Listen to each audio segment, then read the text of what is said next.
Hi, I'm Ronald Baker, and tonight I'd like to propose that we should respect monogamy in marriage. Marriage has been an important institution since the beginning of time with Adam and Eve. God Himself made marriage an important institution. Today, sanctity of marriage is a joke in our society. I argue that you should respect the sanctity of marriage and strive to keep it a sacred institution. Marriage affects everything that's in our lives. We should strive to keep our homes strong. I propose that if we don't strive to keep our home strong, that we don't respect monogamy in marriage, three major things will be affected in our lives. The three things that I found that will be affected are our economy, our government, and our morality. The first thing that I found that will be affected by the disrespect of the monogamy in marriage is our economy. You see, our economy is built around the family unit. The family unit is responsible for just about every aspect of the economy. They go shopping together. They buy groceries together. They go to the movies. The services in our economy are strictly built around these family units. And without them, they would be nothing. The need for services would be greatly diminished.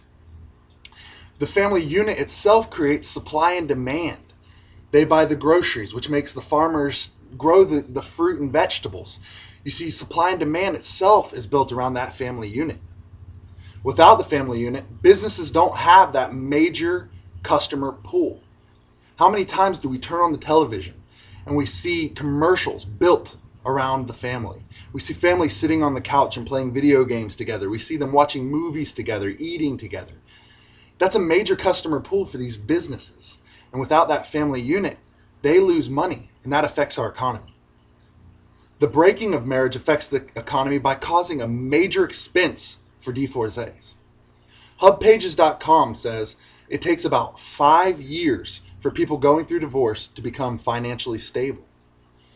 Without that financial stability that marriage offers, the economy will suffer. The second thing that I found that will be affected by the disrespect of monogamy in marriage is the government.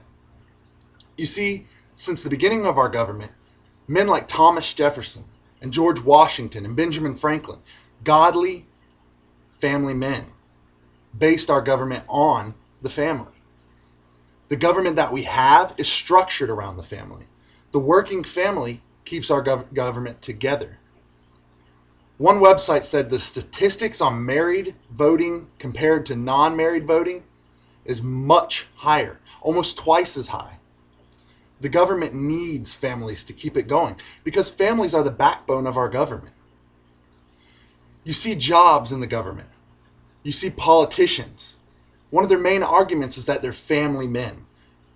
You see, the family is the sheer backbone of our government, and without it, our government would crumble.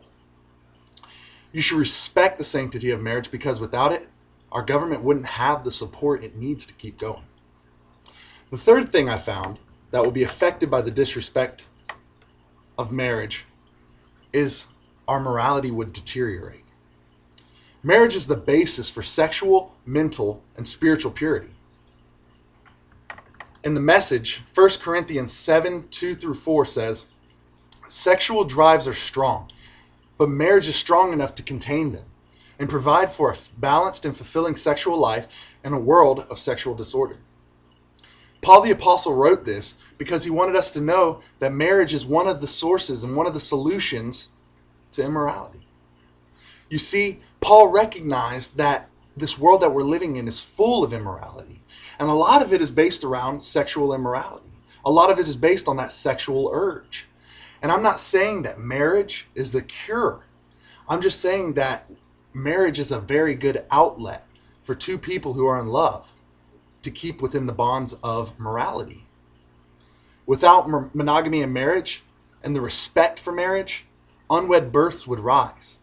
And with the rise of unwed births, abortions would rise. You see, because without that monogamy in marriage, without that strong family unit, without that strong home, there's not that support needed for unwed mothers. There's not that support needed for mothers who are about to have a baby. Morality would become unimportant because the standard of morality would be missing. And that standard is marriage. Since the beginning of time, like I said, with Adam and Eve, God set that standard. You see, marriage holds everything together. It is the glue to our society, and we should respect the marriage. Because without it, our economy, our government, and our morality would suffer. Marriage has been important since the day God created it and has served as the foundation for our lives for thousands of years. We should continue to keep marriage sacred and fight to preserve the sanctity of it. Thank you.